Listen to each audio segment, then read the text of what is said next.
महबूब आप फरमा दे काफिरों, मैं उसकी इबादत नहीं करता जिसकी तुम करते हो। महबूब की हर आने वाली घड़ी पिछली घड़ी से ज्यादा बेहतर है। अंधेरे में हम बैठे हैं तो इसका मतलब ये नहीं है कि सुबह होगी ही नहीं, सुबह तो होनी है, उजाला तो आना ही है। लेकिन आप सबको मेरे अजीजों इस दौर में जिस पर जमे रहना है वो क्या है? वो ईमान पर इस्तिकामत है। आज मैं आपके दरमियान यहां से खिताब कर रहा हूं। मुझे ये जब आपकी कमेटी वाले हजरात आए थे, मुझे पहले तो जगह का इल्म नहीं था, लेकिन जब बताया गया तो मैं हैरत में था। इधर ही करीब में कमिश्नर हाउस भी, हाँ यही सामने आकर के हमें खिताब करना है, कोई बात नहीं। आज यहाँ से लेकर बंगाल की खाड़ियों, गुजरात से लेकर कश्मीर तक हर जगह तकरीबन 22 स्टेट में मैं जाकर देख कर आ रहा हूँ। पिछले 200 जलसों से खिताब कर, हर जगह का डीएनए मुसलमानों का एक ही। हुजूर की मोहब्बत पर इम्तिहान देने के लिए हर जवान अगर तैयार है तो फिर आगे बात की जाएगी। बार बार तुम्हें कोई कचोके देता रहे, वसवसे डालता रहे, सोशल मीडिया पर तुम्हारे जज्बात को उभारते हुए तुम्हारे लिए गंदी बातें करे कि ये कट रहे हैं, मुल्ले काटे जा रहे हैं, मारे जा रहे हैं, गज़ा में इनके साथ ऐसा विनाश किया जा रहा है, 20,000 लोगों को मार मार कर बारूद से राख बना दिया गया है।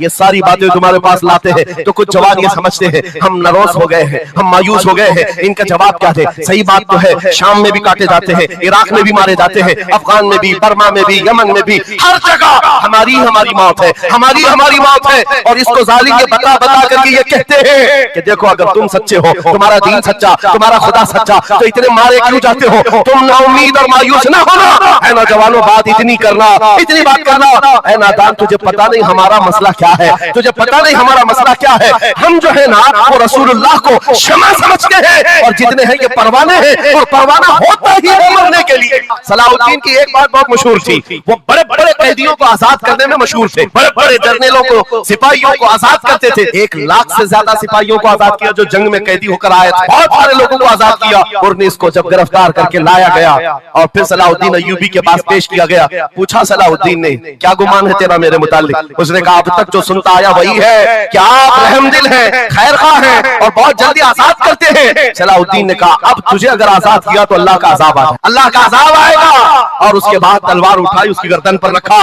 2.5 साल पहले तूने कमजोर मुसलमानों को कहा था बुलाओ मोहम्मद को, कहा है ये देख मोहम्मद रसूलुल्लाह ने मुझे भेजा है और तेरी गर्दन देने के लिए भेजा है, तू रसूलुल्लाह को पुकारता है। अभी गुलाम जब तक जिंदा है वो काफी है। और उसके बाद तारीख में ये बात लिखी हुई है मेरे अजीजों, सलाहुद्दीन अय्यूबी बीमारी के आलम में 2.5 साल का जो अरसा गुजारा है, इस बात के इंतजार में कि जब तक हुजूर पाक की तरफ से जवाब नहीं दूंगा उस वक्त तक सलाहुद्दीन कभी बिस्तर पर एक रात भी नहीं सोए। कयामत के करीब वो जमाना आएगा, कयामत उस वक्त तक नहीं आएगी जब तक पूरे रुए जमीन पर हर जगह ला इलाहा इल्लल्लाह का नारा ना होगा। और कुरान भी ये कहता है वलो करिहल काफिरून, अगरचे काफिरों को ये बात पसंद नहीं आती, वलो करिहल मुशरिकों को अगरचे ये बात पसंद नहीं आती हो, लेकिन ये होकर रहेगा मेरे से, होकर रहेगा। हर जगह से ला इलाहा इल्लल्लाह का नारा होगा। हर कोई साहिब ईमान होगा, वो इमाम मेहदी का दौर, इमाम मेहदी का दौर होगा। हमारी ये बातें कुछ लोगों को कड़वी लगती है तो क्या करें, 1400 साल से कुरान हमें बता रहा है। और हम जो बात कर रहे हैं ये 100% यकीन के साथ कह रहे हैं, चिट्ठी वाले बाबा नहीं होने, हाँ माइंड प्रोग्रामिंग वाले, माइंड रीडिंग वाले नहीं है। हम रसूलुल्लाह की बातें तुम्हारे तक पहुंचाने वाले। तुम्हारी चिट्ठी गलत हो सकती है, मदीने की खबर कभी नहीं झूठ। मेरे आका सल्लल्लाहु तआला अलैहि वसल्लम के दरबार में मुशरिकीन आए थे, उन्होंने कहा था हम आपके साथ रहेंगे, बस शर्त इतनी है कि हमारे बुतों पर एक बार आप हाथ रख दो। हुजूर पाक ने फरमाया हाथ तो दूर की बात, नजर उठा के भी नहीं दे। और कुरान की पूरी सूरह नाजिल हुई, या अय्युहल काफिरून ला अअबुदु मा ताबुदू, ऐ महबूब आप फरमा दे काफिरों मैं उसकी इबादत नहीं करता जिसकी तुम करते हो। अरे सब हालात हो गए, अभी खत्म हो गया, अब क्या करना है? एक जुमला मेरा नोट करके याद रखो, किसी मस्जिद में एक बुत रख देने से मस्जिद बुत कदा कभी नहीं बनती, मस्जिद बुत कदा कभी नहीं बनती। तारीख गवाह है, काबे के अंदर 360 रखे थे, तब भी काबा काबा ही था। मुरादाबाद के उस आलिम रब्बानी जिनकी जुबान में अल्लाह ने भला की तासीर दी थी, जब बोलते थे तो हजारों का मजमा रोने लगता था, हुजूर की मोहब्बत में दिल धड़कने लगता था। उस किफायत अली काफी को अंग्रेजों ने गिरफ्तार किया, इसलिए कि अंग्रेजों के जमाने से आज तक ये बात चली आ रही है, तोपों से इतना डर नहीं लगता जितना उलमा की जुबानों से डर लगता है। कोई गुल बाकी रहेगा न चमन रह जाएगा, पर रसूलुल्लाह का दीन हसन रह जाएगा, सब फना हो जाएंगे काफी वो, लेकिन अशर तक नाम हजरत का जुबानों पर पर चलन रह जाएगा। मुरादाबाद और बरेली में सिर्फ 100 किलोमीटर का फासला है। एक आशिक को तुमने फांसी दे दी। यही जमाना है जब आला हजरत बरेली में पैदा हो रहे हैं। अंग्रेजों के ख्वाब ख्याल में भी नहीं है एक आशिक के खत्म होने के बाद दूसरा जो उठेगा वो क्या हंगामा करेगा। और बरेली के ताजदार ने हंगामा ऐसा किया है, चप्पे चप्पे से आज आवाज आती है, डाल दी कल्ब में हज़रत मुस्तफा सैयदी आला हज़रत लाखों। अऊज़ु बिल्लाहि मिनश शैतानिर रजीम, बिस्मिल्लाहिर रहमानिर रहीम। वलिल्लाहिल इज़्ज़तु वलिरसूलिही वलिलमुमिनीन वलाकिन्नल मुनाफिकीन ला यअलमून। सदक़ल्लाहु मौलाना अज़ीम। बारगाह रिसालत मुआब सल्लल्लाहु तआला अलैहि वसल्लम में एक मर्तबा दुरूद पाक का हदिया पेश करें। अल्लाहुम्मा सल्लि अला सय्यिदिना व मौलाना मुहम्मदिन मअदनिल जूदि वल करम व आलिहि व अस्हाबिहिल किराम व इब्निहिल करीम व बारिक व सल्लिम सलातन दाइमतन सरमदन अबदा। आबरू मां ज़नाम मुस्तफ़ा, हम सब की इज्जत व आबरू मुस्तफ़ा करीम के नाम से वाबस्ता है।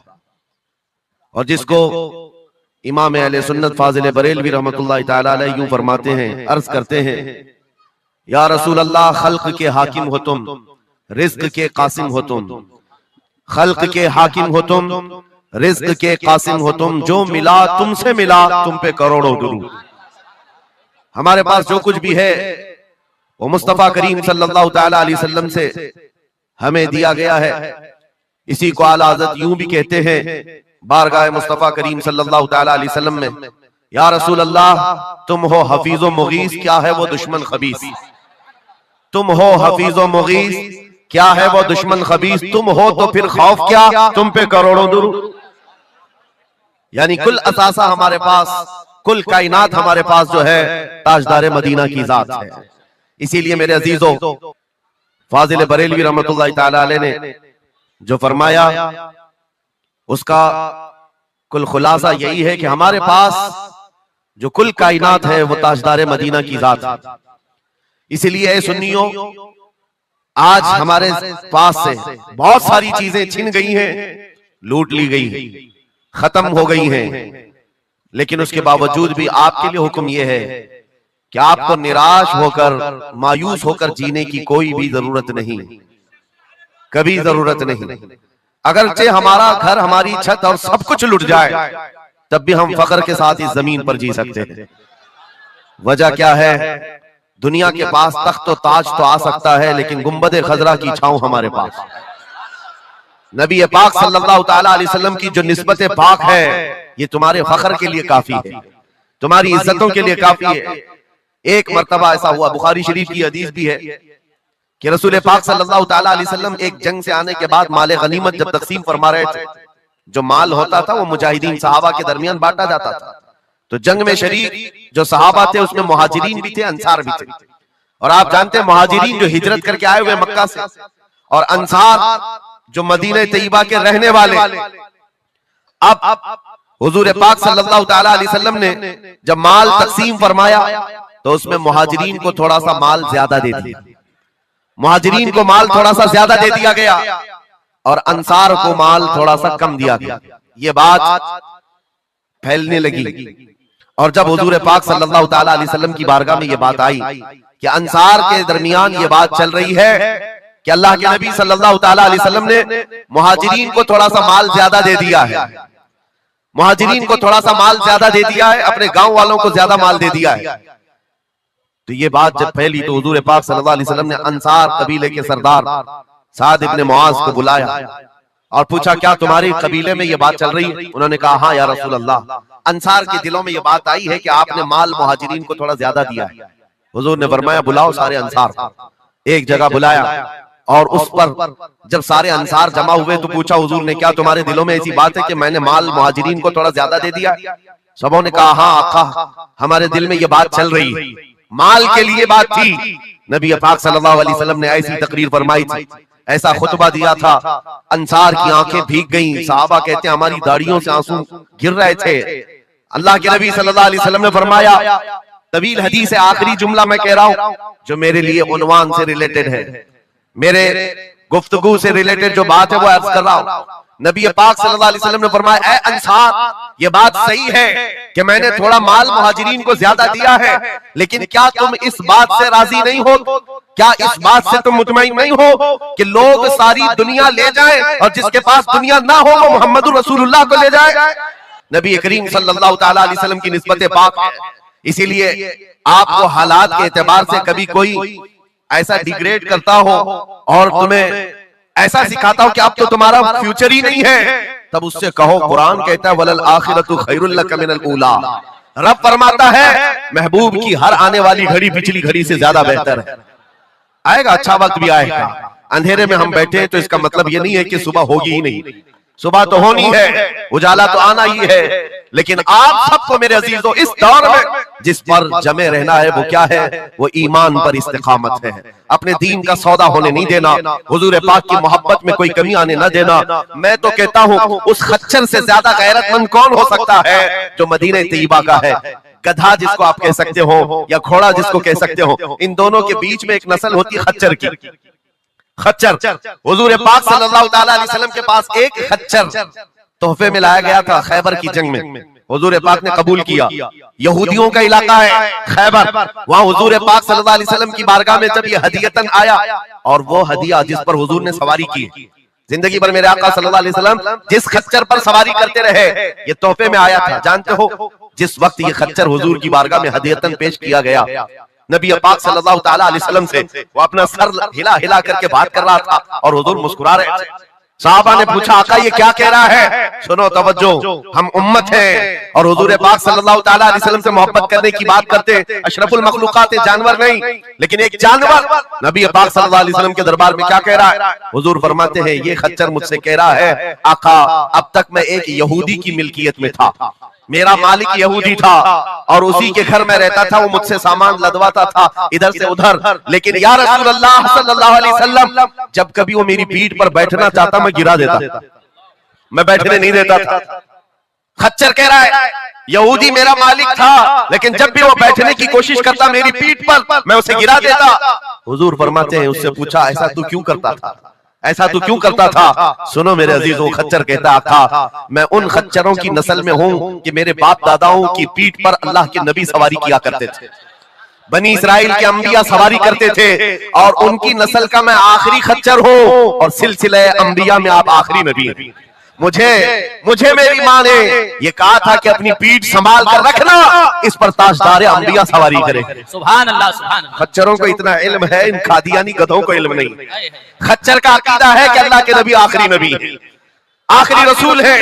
मेरे अजीजों अपनी पीठ को संभाल कर रखा कि कोई और बैठने न पाए, कि अल्लाह के रसूल बैठने वाले हैं। और उसके बाद आपको पता है उस खच्चर पर सवारी सिर्फ रसूलुल्लाह ने फरमाई, और वो खच्चर कितना गैरतमंद था, कितना गैरतमंद था कि उस पीठ पर किसी और आलाइश को और नापाकी को कभी गवारा नहीं किया। और हद तो ये है हदीसों में मौजूद है हुजूर पाक सल्लल्लाहु ताला अलैहि वसल्लम की जब वफात हुई तो ये जिंदा रहा, लेकिन जानते हो सिर्फ 3 दिन के बाद बीरे गरस एक कुआं है जिसमें छलांग लगाकर ये जान दे दी कि अब इसके बाद कोई नहीं बैठेगा जो रसूलुल्लाह की सवारी है। मेरे आका सल्लल्लाहु ताला अलैहि वसल्लम से निस्बत का एहतराम जानवर इतना करते थे, तुम्हारी निस्बत तो उम्मत की है, तुम्हारी निस्बत उम्मत की है। क्या तुम्हें यह ज़ेब देता है कि जिन आंखों को तुमने संभाल रखा है मेरे आका का दीदार करना है, तो इन आंखों को गलाजत में कैसे हम डाल सकते हैं, कैसे बेहयाई में डाल सकते हैं? इन हाथों को क्यों नहीं संभाल कर रख सकते कि ये हाथ मेरे आका से मुसाफा करने वाले? अकीदा है कि नहीं है, यकीन है कि नहीं? मेरे आका ने फरमाया क़यामत के दिन मैं मुसाफा करूंगा।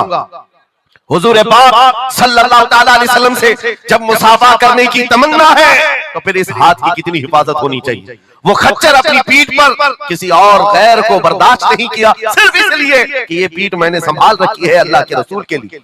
आज हम बच सकते हैं अपने हाथों को, अपने पैरों को, अपनी आंखों को, अपनी जुबान को सिर्फ इसलिए बचा कर रखें कि ये सारी अमानत रसूलुल्लाह की है। क्यों? बरेली से यही तो आवाज आती है हमारा अपना कुछ नहीं है, दहन में जुबान तुम्हारे लिए।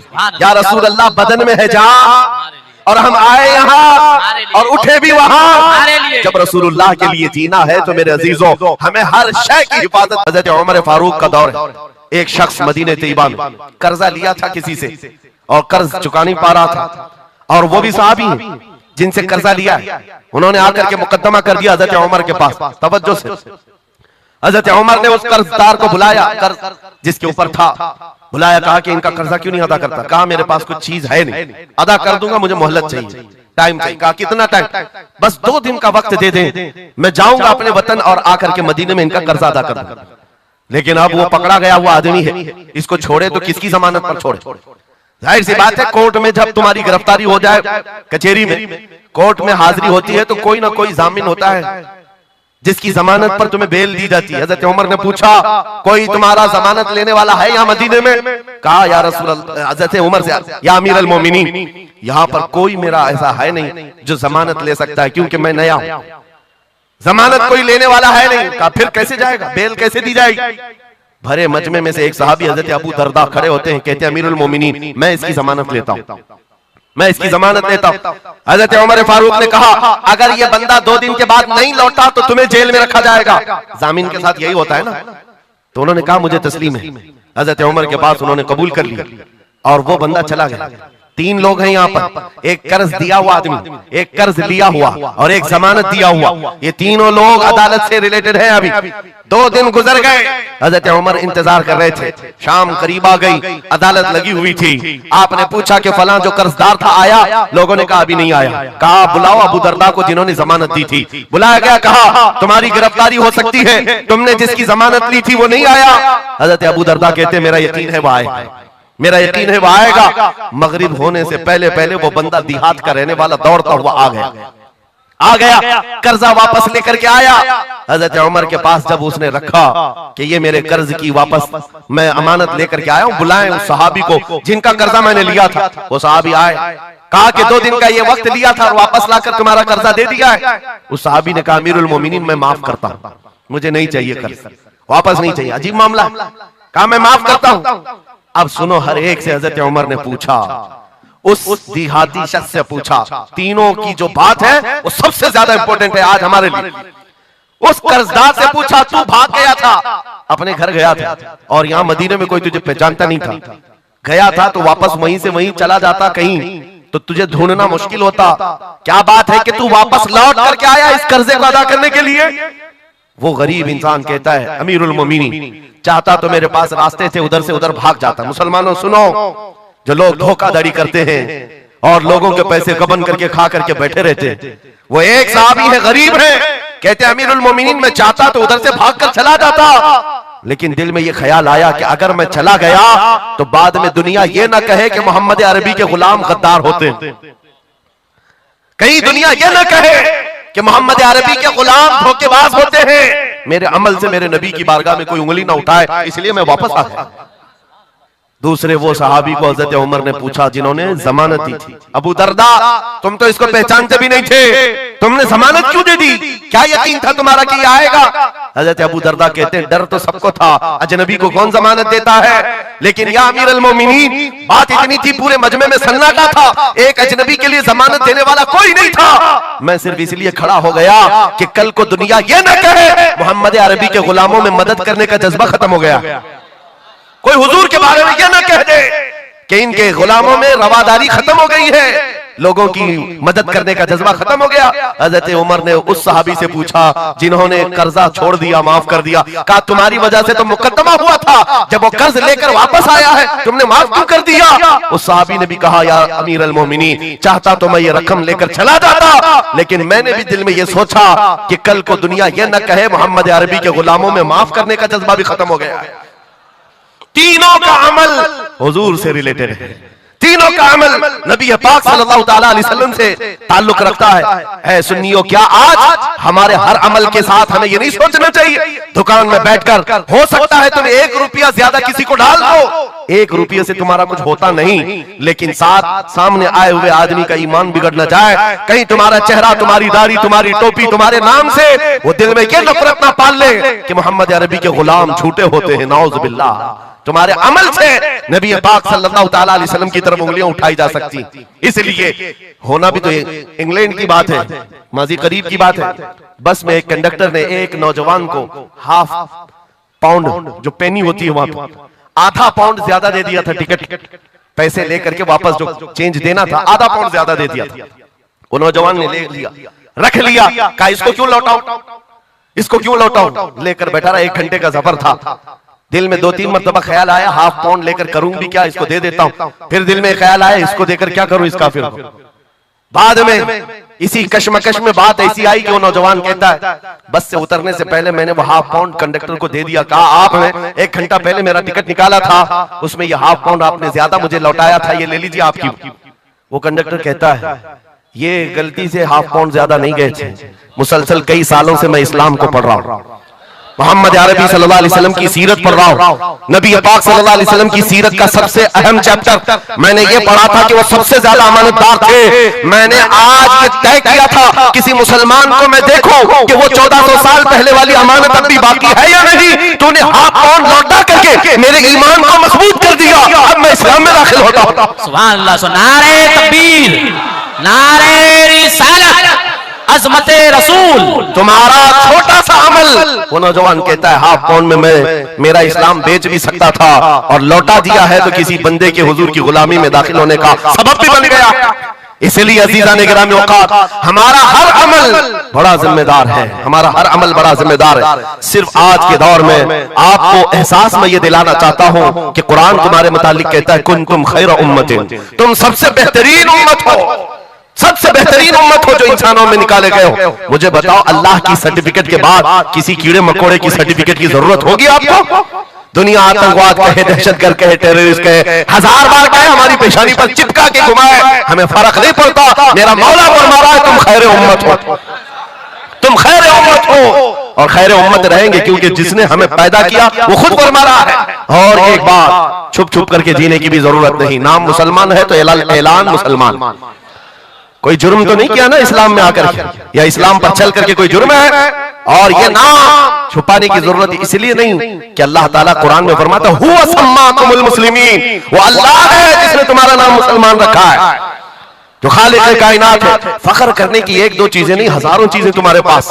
लेकिन होता यह है कि आज के हालात में हर कोई एहसास कमतरी में मुब्तला, डराने की सूरत पैदा कर रहे हैं। ये जितने भी सोशल मीडिया पर चीजें वायरल की जाती हैं, इधर से उठाओ उधर पहुंचाओ, वीडियोस हो, फोटोज हो, सब मुसलमानों के दिलों में ये चीज बिठाने की कोशिश की जा रही है कि तुम बहुत गए गुजरे हुए हो, तुमसे कुछ नहीं हो सकता। और मैं बार बार अपनी तकरीरों में ये ऐलान कहता हूं कि जो हमें कह रहे हैं ये पंचर पुत्र हैं, इनके पास कुछ भी नहीं होता, ये टूटे हुए हैं, बिखरे हुए हैं। फिर मैं उनसे पूछता हूं, 24 घंटे हम पर टीवी में डिबेट क्यों करते हो, बार बार क्यों डिबेट करते हो? वजह यह है, उन्हें पता है। और दूसरी किसी कौम को इतना टारगेट करते हुए देखा है आपने? कभी देखा हो तो मुझे बताओ। हजारों कौमें और भी जीती है, लेकिन इलेक्शन में हमारा ही नाम, टीवी पर मीडिया पर हमारा ही नाम, दाढ़ी हो, टोपी हो, मस्जिद हो, मेहराब हो, बुर्का हो, मस्जिद हो, यही सारी चीजें। क्यों? इसलिए कि आपको ये एहसास दिलाना है। तुम कह रहे हो हमारे पास कुछ नहीं, दुनिया कहती है नहीं, बहुत कुछ है तुम्हारे पास, बहुत कुछ है तुम्हारे पास। और वो बहुत कुछ क्या है जिसको 100 साल पहले अंग्रेज कहता था, ये फाका कश मौत से डरता नहीं, जरा रूहे मोहम्मदी इसके बदन से निकाल दो। हाँ, इकबाल ने कहा था, अंग्रेजों का ये नारा था, रूहे मोहम्मदी इनके पास है। हुजूर से मोहब्बत और उनके साथ वफादारी का जो जज्बा है ये बहुत ही मजबूत है, बहुत मजबूत है। और मैं अपनी तकरीरों में पूरा फोकस इसी बात पर करता हूं कि किसी की शमा अगर मध्यम हो रही हो, लौ कम हो गई हो, हम उसको और भड़का दें, ताकि इश्क रसूल की आग जब जलती है, आला हज़रत फरमाते हैं, ऐ इश्क तेरे सदके जलने से छुटे सस्ते, वो आग लगाई है जो आग बुझा देगी, जो आग बुझा देगी वो आग लगाई। इसलिए ऐ सुन्नियों, इस दौर में फख्र के साथ ही जीना है। जो चीज तुम्हारे पास है, मैं बार बार एक चीज पूछता हूं, क्या आपको अगर दुनिया हुजूर का गुलाम कहे तो कोई एतराज है? बुरा लगेगा आपको? नहीं, बल्कि हमारी जिंदगी की मेराज है। हुजूर का गुलाम कहकर पुकारे कोई हमको, हमारे लिए मेराज है। जब तुम्हारा यह अकीदा है कि मुझे उनकी गुलामी पर कोई पुकारे, मुझे कोई बुरा नहीं लगता, बल्कि मेरी जिंदगी की ख्वाहिश है, तो ऐ अजीजों, खुल करके गुलामी क्यों नहीं करते? जब हैं उनके गुलाम तो खुलकर गुलामी करो। ये दाढ़ियां छुपा करके, टोपियां छुपा कर और कॉमन बनने के चक्कर में, सेकुलर बनने के चक्कर में मुनाफिकत का दरवाजा क्यों खटखटाता है? अगर नबी पाक सल्लल्लाहु अलैहि वसल्लम के, तो पूरे वफादार उन्हीं के बनकर रहो। आओ मैं 2 चंद मिसालें आपके सामने रखना चाहता हूं। सहाबा इकराम रिज़वानुल्लाह ताला अलैहिम अजमाइन जो फर्स्ट प्रायोरिटी थी, सबसे पहला दर्जा किस बात के लिए रखते थे, जिसकी वजह से रब तबारक व तआला ने उनको औज सुरैया पर पहुंचाया है। जिसके लिए शायर कहता है, एक अरब ने आदमी का बोल बाला कर दिया, खाक के जर्रों को हमदोशे सुरैया कर दिया, खुद न थे जो राह पर औरों के हादी बन गए, क्या नजर थी जिसने मुर्दों को मसीहा कर दिया। वो सहाबा की जात आपको बताता हूं। अनस बिन नुज़ैर एक सहाबी, हुजूर उनके घर पर अक्सर जाया करते थे। दोपहर का वक्त था, नबी पाक सल्लल्लाहु अलैहि वसल्लम अनस बिन नुज़ैर के घर पर आए हुए। ये वो सहाबी है, जवान सहाबी, और उनकी बीवी थी, और ये बात भी बड़ी मशहूर है कि वो अपनी बीवी से हद दर्जे मोहब्बत करते थे और इश्क करते थे। जाहिर सी बात अपनी बीवी से करते थे, बहुत मोहब्बत करते थे। नबी पाक सल्लल्लाहु अलैहि वसल्लम उनके घर तशरीफ ले गए। थोड़ी देर में एक कासिद आया खत लेकर के, मक्का वालों की तरफ से कोई खत था। किसी ने हुजूर पाक सल्लल्लाहु अलैहि वसल्लम को खत भेजा। हुजूर ने खत लिया, अनस बिन नुज़ैर से कहा पढ़ो। अनस बिन नुज़ैर ने खत पढ़ करके सुनाया कि मक्का वाले जंगों की तैयारियां कर रहे हैं, फलां जगह से फलां कबीला आ रहा है, ऐसी ऐसी तैयारियां। खत में ये अहम मामलात लिखे गए थे, सीक्रेट थे। हुजूर पाक सल्लल्लाहु अलैहि वसल्लम ने खत को बंद करवाया। अनस बिन नुज़ैर से कहा, तवज्जो, फर्स्ट प्रायोरिटी क्या होती है? अनस बिन नुज़ैर से कहा, ये मेरा राज है जिसकी हिफाजत तुम्हारे लिए जरूरी, तुम्हारे अलावा किसी को ये खत की खबर नहीं होनी चाहिए। बस नबी पाक ने फरमा दिया तो फरमाया। सहाबा का अब अमल क्या है? हुजूर उनके घर से उठ करके बाहर जा रहे, तशरीफ ले गए। थोड़ी देर में बीवी अंदर से आई, महबूबा थी, इश्क करते थे, मोहब्बत करते थे अपनी बीवी से। आई, कहा अनस बिन नुज़ैर से, कहा कि अल्लाह के रसूल आए थे, घर में क्या बातें चल रही थी? अनस बिन नुज़ैर ने कहा, मेरी मोहब्बत अपनी जगह पर, रसूलुल्लाह की इज्जत का मकाम और। इस राज की बात में तुम्हें मैं शरीक नहीं कर सकता, मैं नहीं बता सकता। हद दर्जे इश्क करते, मोहब्बत करते उस बीवी को कहा कि नहीं, ये बात रसूलुल्लाह की अमानत है। बीवी ने हंसते हुए कहा अनस बिन नुज़ैर से, कहा अनस क्या छुपाते हो, मैंने सब सुन लिया है। मक्का वाले जंगों की तैयारियां कर रहे हैं, फलां कबीला फलां जगह, खत मैंने पूरा सुन लिया। इतना कहना था बीवी का, अनस बिन नुज़ैर खड़े हो गए और सीधे गर्दन पकड़ ली अपनी बीवी की, जिसको मोहब्बत करते, गर्दन पकड़ ली। कहा मैं इस गर्दन को उस वक्त तक नहीं छोड़ूंगा जब तक रसूलुल्लाह का फैसला ना आ जाए, कहीं मैं मुजरिम ना हो जाऊं कि रसूलुल्लाह के राज को इफ्शा करने के जुर्म में मैं अजाब में मुब्तला ना हो जाऊं। गर्दन पकड़ करके ही चले आए, बारगाह मुस्तफा में आए। कहा या रसूल अल्लाह, मुझे माफ कर दे, मैंने आपके राज की हिफाजत की, लेकिन मेरी औरत घर के अंदर से सुन चुकी थी। मैं गर्दन पकड़ा हूं, आका अगर आप फरमा दे तो मैं खत्म कर दूं, इस राज को खत्म कर, जिससे हद दर्जे मोहब्बत करते थे उस बीवी के बारे में। मेरे आका ने फरमाया अनस बिन नुज़ैर से गर्दन छोड़ दो, वो मेरी सहाबिया।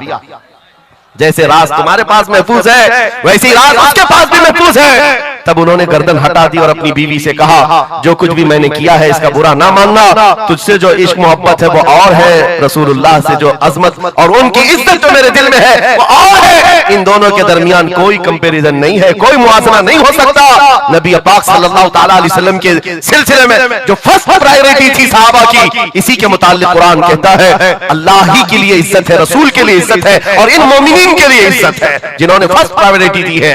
आपको एक बात बता दूं, एक हबशी रंग के सहाबी, काले रंग के सहाबी हुजूर पाक सल्लल्लाहु अलैहि वसल्लम के पास आए, का शादी करना, लड़की कोई देता नहीं, चेहरा रंग काला, नाक चौड़ी।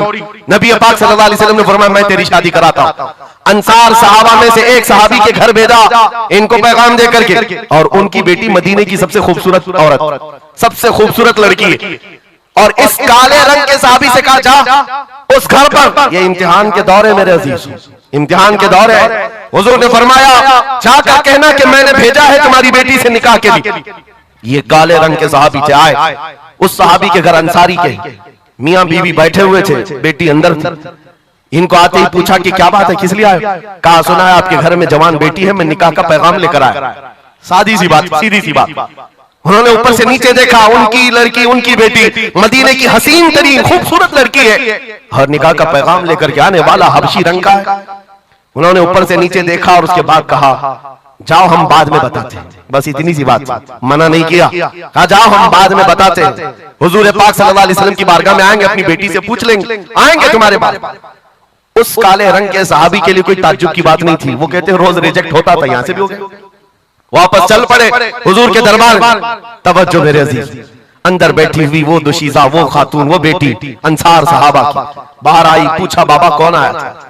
कहा एक नौजवान आया था। कहां से? रसूलुल्लाह ने भेजा था। किस लिए? बेटी ने पूछा बाप से। बाप कहता तेरे निकाह का पैगाम लेकर के आया था। बेटी ने पूछा आपने क्या कहा? कहा कोई मैच नहीं है, तुम्हारा और उसका कोई मैच नहीं था। मैंने कहा बाद में देखा जाएगा। बेटी वहीं खड़ी होकर के कहती है, बाबा आपको पता है आपने किस कासिद को वापस भेजा है? आपने उस आने वाले के रंग को देखा, भेजने वाले के हुस्न को नहीं देखा। किसने भेजा आपने वो नहीं देखा। आपको तो इस बात का ख्याल आना चाहिए, अल्लाह के रसूल के कह देने के बाद फिर अपनी ख्वाहिशात कोई माने नहीं रखती, कोई मैचिंग नहीं होती है। जब रसूलुल्लाह ने फरमाया है फर्स्ट प्रायोरिटी हुजूर की बात होती है। ये सहाबी अपनी बेटी की बात सुनकर वापस लौट आए और दौड़ते हुए बारगाह मुस्तफा में आते हैं। मेरे आका के पास वो नौजवान सहाबी जो अपनी रिजेक्ट की खबर सुना ही रहे थे, ये दौड़ते हुए अंसारी सहाबी आए, कहा या रसूल अल्लाह गलती की माफी, मैंने ताखीर की, इस खता की माफी के लिए आया हूं, मैंने इन्हें मना नहीं किया था, थोड़ी देर का वक्त मांगा था। ऐ अल्लाह के नबी मैं हाजिर हूं, मेरी बेटी भी दिलो जान से हाजिर है, आपके फरमान पर लब्बैक है या रसूल अल्लाह। हुजूर पाक की बारगाह में जब वो सहाबी ने कहा, मेरे अजीजों ये सहाबा का वो ईमान था जहां उन्होंने अपनी ख्वाहिशात को खत्म कर दिया था, अपनी ख्वाहिशात को कत्ल कर दिया था। वो ये नहीं देखते थे मेरे मैच क्या है, मेरी ख्वाहिश के मुताबिक क्या चीज है। आज जैसे दीन पर अमल करने के लिए भी नौजवान ये सोचते हैं मेरी मर्जी के मुताबिक हो तो अमल करूंगा। नहीं, हम यहाँ पर जीने के लिए आए हैं, अपनी मर्जी से जीने के लिए नहीं आए, रसूलुल्लाह की मर्जी से जीने के लिए आए हैं। ताजो शरिया ने जिसके मुतालिक कहा था, जिंदगी ये नहीं है किसी की किसी के लिए, जिंदगी है नबी की नबी के लिए। ना समझ मरते हैं जिंदगी के लिए, जीना मरना है सब कुछ नबी के लिए। सुभान अल्लाह। अल्लाह नारे तकबीर, नारे रिसालत, नारे हैदरी, उलमाए अहले सुन्नत, हजरत अल्लामा मुफ्ती सलमान अजहरी साहब। सुभान अल्लाह सुभान अल्लाह। मेरे अजीजों उन सहाबा ने फर्स्ट प्रायोरिटी जो दी है वो गैरत के साथ दिया करते थे कि हुजूर की बात है तो फिर सबसे पहली बात। जब हम ये सारी चीजों की तरफ आगे बढ़े, अल्लाह करीम इज्जतें फिर नवाजेगा, इज्जतें वापस आई। उनके जो हम गुलाम थे खल्क के पेशवा रहे, उनसे फिरे जहां फिरा फिर आई कमी वकार है। जो इज्जत में कमी आई है ये डोर के टूटने से आई है, या डोर के कमजोर होने से आई है। पूरी दुनिया आज एड़ी छोटी का जोर सिर्फ इस बात पर लगाती है, इस बात पर लगाती है कि तुम हुजूर पाक की मोहब्बत की बात ना करो, बाकी कोई बात करना करो। आपको पता है नमाजों की तबलीग करने वाले चिल्ले चट्टियां और भी दीगर बहुत सारे लोग मौजूद हैं। चट्टी शरीफ तो सरकार गरीब नवाज की मैंने साथ में कह दिया, लेकिन नमाजों की सिर्फ अमल की तबलीग करने वाली बड़ी बड़ी जमातें हैं, उनसे ना गवर्नमेंट को कोई खतरा है ना इजराइल को खतरा। हाँ आप देख लेना, मालूम कर लेना मेरी इस बात। इजराइल जैसा कट्टर दुश्मन इस्लाम वो तक कुछ तंजीमों को कहता है ये सेफ तंजीमें हैं, मुसलमानों में सेफ तंजीमें कौन सी, जो सिर्फ नमाज रोजे की बात करती है और कुछ नहीं करती बस। हाँ डेंजर तंजीम वो है जो लब्बैक या रसूल अल्लाह कहती है। क्यों?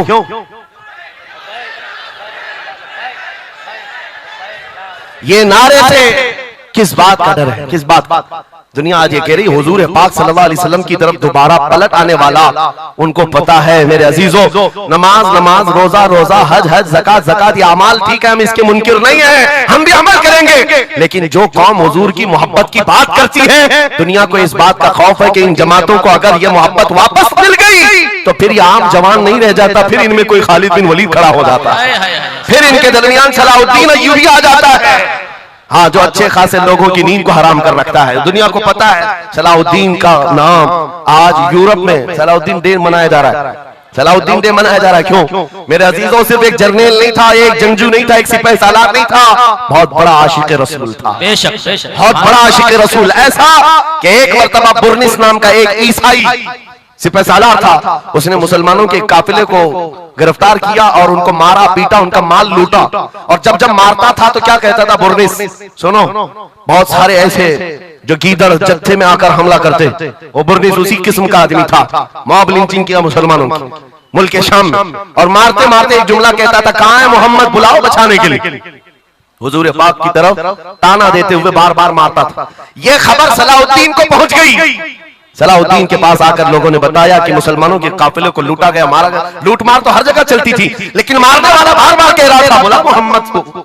नाउजुबिल्लाह, ये वो जमाना था जब सलाहुद्दीन अय्यूबी की ऐसी बीमारी चल रही थी जिसमें लोगों ने कहा था कि अनकरीब इनकी वफात होने वाली, मौत के करीब वाली बीमारी थी, बिस्तर से उठ नहीं रहे थे। उस वक्त जब ये खबर दी गई, सलाहुद्दीन ने कपकपाते हाथों से दुआ किया था, मौला बस थोड़ी इतनी जिंदगी दे दे कि मैं बुर्निस को बता दूं, इतनी जिंदगी और दे दे।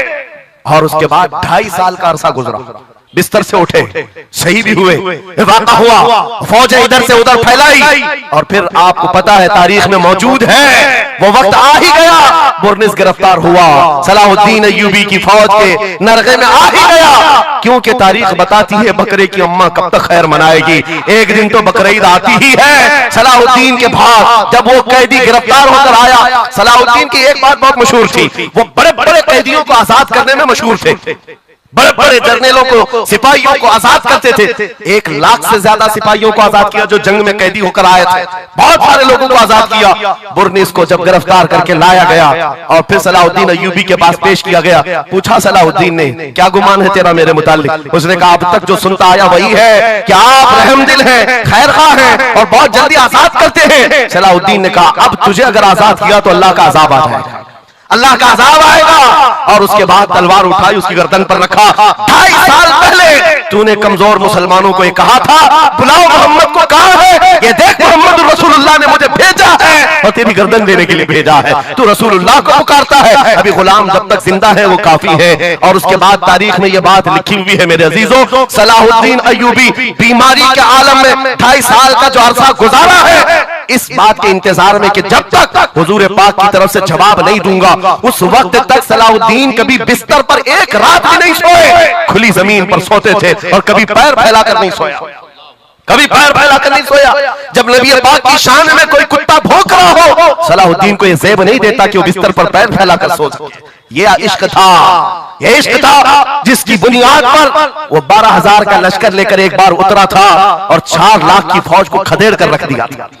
ये ताकत और कुव्वत मेरे अजीजों हुजूर की मोहब्बत से आती है। हुजूर पाक की आजमत दिलों में बिठाओ, अल्लाह तुम्हारा रौब खुद कायम फरमाएगा, तुम्हारा रौब अल्लाह कायम फरमाएगा। लोगों को ये लगता है कि तंजीमें बनाना चाहिए, लोगों को ये लगता है कि फौज बनानी चाहिए। मैं कभी इस बात की बात नहीं किया, इसीलिए डरते नहीं, हम कोई सीक्रेट मीटिंग भी नहीं करते। आज लोग हमारी जासूसी में इतने पेश हैं, और इधर की खबर उठाओ, उधर की खबर ले जाओ, हर चीज कर लो निया।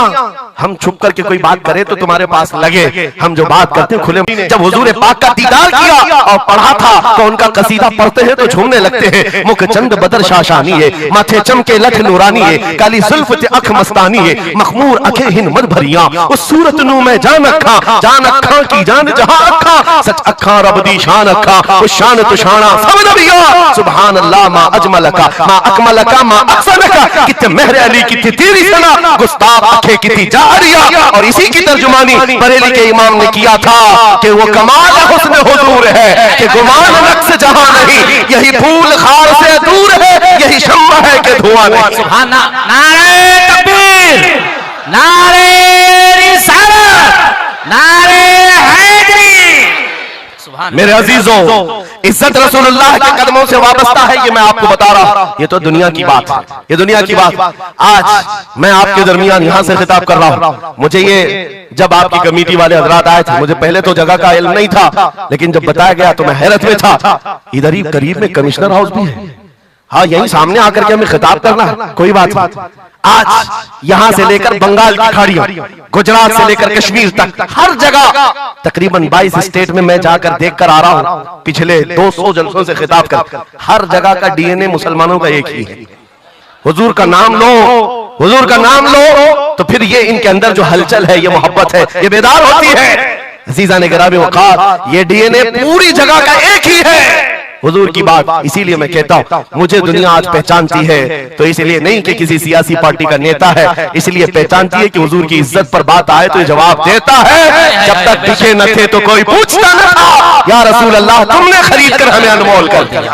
सुभान अल्लाह, सुभान अल्लाह, लब्बैक लब्बैक या रसूल अल्लाह, लब्बैक लब्बैक लब्बैक या रसूल अल्लाह, लब्बैक लब्बैक लब्बैक या रसूल अल्लाह।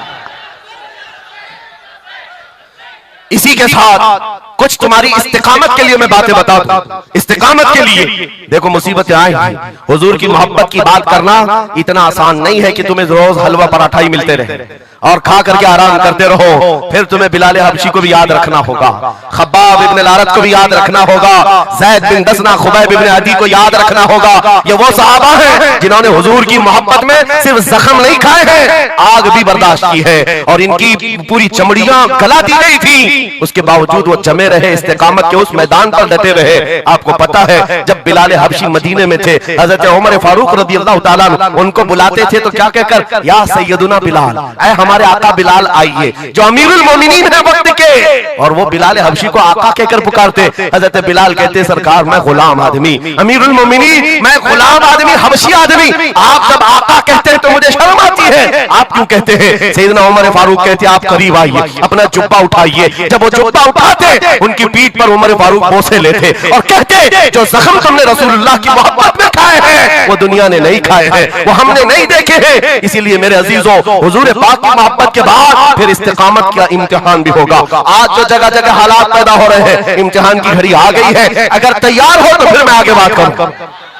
हुजूर की मोहब्बत पर इम्तिहान देने के लिए हर जवान अगर तैयार है तो फिर आगे बात की जाएगी। बार बार तुम्हें कोई कछोके देता रहे, वसवसे डालता रहे, सोशल मीडिया पर तुम्हारे जज्बात को उभारते हुए तुम्हारे लिए गंदी बातें करे कि ये कट रहे हैं, मुल्ले काटे जा रहे हैं, मारे जा रहे हैं, गज्जा में इनके साथ ऐसा विनाश किया जा रहा है, 20,000 लोगों को मार मार कर बारूद से राख बना दिया गया है। ये सारी बातें तुम्हारे पास लाते हैं तो कुछ जवान ये समझते हैं हम नरोस हो गए हैं, हम मायूस हो गए हैं, इनका जवाब क्या दे? सही बात तो है, शाम में भी काटे जाते हैं, इराक में भी मारे जाते हैं, अफगान में भी, बर्मा में भी, यमन में भी, हर जगह हमारी मौत है, हमारी मौत है। और इसको जालिम ये बता बता करके ये कहते हैं कि देखो अगर तुम सच्चे हो, तुम्हारा दीन सच्चा, तुम्हारा खुदा सच्चा, तो इतने मारे क्यों जाते हो? तुम ना उम्मीद और मायूस ना होना, है ना जवानों, बात इतनी करना, इतनी बात करना। है नादान, तुझे पता नहीं हमारा मसला क्या है, तुझे पता नहीं हमारा मसला क्या है। हम जो है ना वो रसूलुल्लाह को शमा समझते हैं और जितने हैं ये परवाने हैं, और परवाना होता ही है मरने के लिए।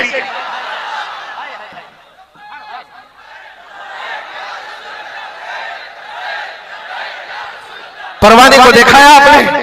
परवाने को देखा है? वो छोटे छोटे पतिंगे जो शमा के इर्द गिर्द घूमते हैं और अपनी जान देकर चले जाते, जब तक परवाना मरता नहीं, जाता नहीं है वहां से, वो शमा के सामने जान देकर जाता। और परवाना जो लफ्ज है ना, उसी को कहा जाता है जो जान देने तक के वहां घूमता रहता, जान जाने तक। इसीलिए मुफ्ती आजम हिंद ने कहा था, या रसूल अल्लाह तू शम्मे रिसालत है, आलम तेरा परवाना, तू माहे नबूवत है, जलवे जानाना। या रसूल अल्लाह अभी वो उम्मी फिदा। इसलिए ऐ नौजवानों, अगर हमारी मौत होती है तो वैसे भी किसी हॉस्पिटल में हो जाए या किसी घर में होगी तो एक न एक दिन तो आना है मलकुल मौत को हमारे घर, और उसके बाद ये सांसों की माला टूट जाएगी। जब मरना ही है, इस दुनिया से जाना ही है, तो क्यों ना नामे मुस्तफा बुलंद करके जाए, हुजूर की गुलामी में जीकर क्यों ना जाए। इसलिए कि हमें पता है हम यहां से जाएंगे तो कब्र में किसी का बाप नहीं आता, आमिना का लाल तशरीफ लाता है, रसूल पाक तशरीफ लाते हैं। और कयामत के दिन भी कोई नेता, कोई सरकार, कोई बड़ा सा बड़ा आदमी तुम्हारी सिफारिश के लिए तैयार नहीं। हमारी माँ छोड़ देगी, कयामत का हाल ये, माँ अपने बच्चे से भागती रहेगी। यौमा यफिर्रुल मर्'उ मिन अबीही व उम्मिही व अखीही, कुरान तीनों बातें कर रहा है। यौमा यफिर्रुल मर्'उ मिन अखीही, भाई अपने भाई से भाग रहा होगा, माँ अपने बेटे से दामन छोड़ा रही होगी, बाप भी दूर जा रहा होगा। वो कयामत का मंजर, उस वक्त मेरे आका फरमाते हैं कयामत के मैदान में मेरे कंधे पर चादर होगी और ये गिर रही होगी, मैं उसको संभाल रहा होगा, एक हाथ से चादर संभाल रहा होगा, दूसरे हाथ से अपने उम्मतियों को पकड़ पकड़ कर जन्नत में ले जा रहा होगा। जो न भूला हम गरीबों को रजा, याद उसकी अपनी आदत कीजिए।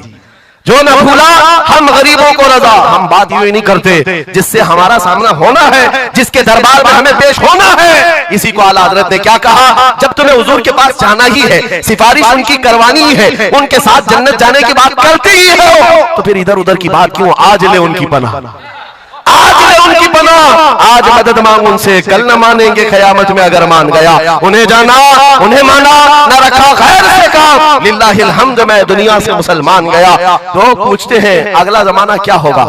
भविष्यवाणी के लिए लोग ज्योतिषियों के पास जाते होंगे, हम भविष्यवाणी करते नहीं है, लेकिन हुजूर ने जो फरमाया उसके लिए हम अटल हैं। जमीन ऊपर जा सकती है, आसमान नीचे आ सकता है, मेरे नबी का कौल झूठा नहीं हो सकता, मेरे नबी का फरमान गलत नहीं हो सकता। वो मुखबिर सादिक सल्लल्लाहु अलैहि वसल्लम ने फरमाया कयामत के करीब वो जमाना आएगा, कयामत उस वक्त तक नहीं आएगी जब तक पूरे रुए जमीन पर हर जगह ला इलाहा इल्लल्लाह का नारा ना हो जाए।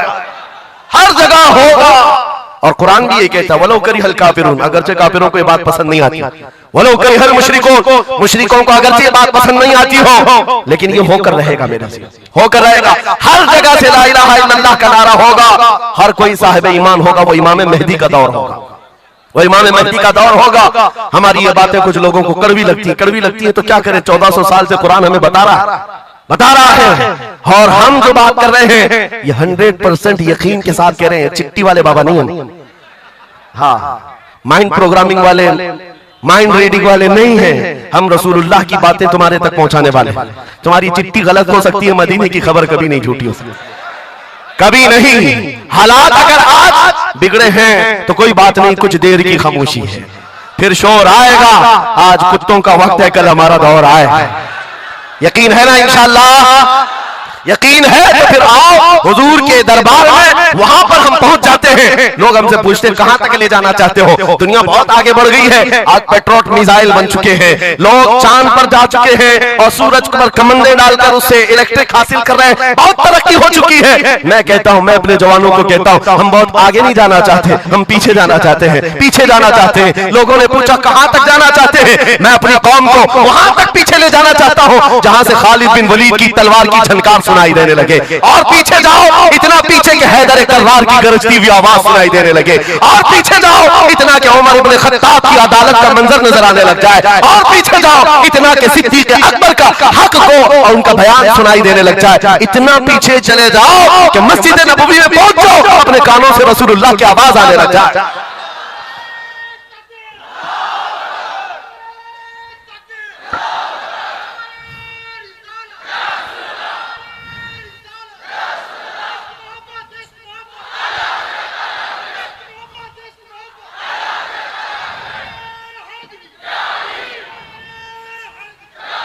हमें जीना है हुजूर पाक के नाम से। तुम जितना भी छुपाओ, लेकिन दुनिया हुजूर के नाम से ही तुम्हें जानती है। और आज मैं ये बात के साथ अब अपनी गुफ्तगू खत्म करने पर आ गया हूँ। आखिरी मेरे जुमले हैं, याद रखो मेरे अजीजों, हमारी जिंदगी में पैदाइश से लेकर हमारी मौत तक, पैदाइश से लेकर हमारी मौत तक, हमारी नमाजें, हमारी अज़ानें, हमारी मस्जिदें, हमारी फातिहा की महफिलें, हमारे जलसे जुलूस, हर चीज, यहाँ तक कि कब्र की मजलिस, कब्र की मजलिस हो, कब्र के सवालात हो, उसके बाद हश्र का मैदान हो। मैं कह रहा हूं आपको, पैदा होने के दिन से लेकर, पैदा होने के दिन से लेकर, जिस दिन बच्चा पैदा हुआ उस दिन से लेकर, जो कान में अजान दी गई है उस दिन से लेकर के हमारे बचपन की बात, बिस्मिल्लाह खानी की महफिल हो, कि हमारे दरसगाह जाने की महफिल हो, उसके बाद हमारी शादी की महफिल हो, हमारी औलाद की महफिल हो, जिंदगी का हर शोबा, कब्र में जाने के बाद भी, हश्र में जाने के बाद भी एक जुमला याद रखो, वो जो न हो तो, वो जो न थे तो कुछ ना हो, वो जो न हो तो कुछ ना हो, हर शोबे में हुजूर ना हो तो कुछ ना हो, कुछ ना हो। जब हमें ये पता है हर शोबे में हुजूर की जरूरत है,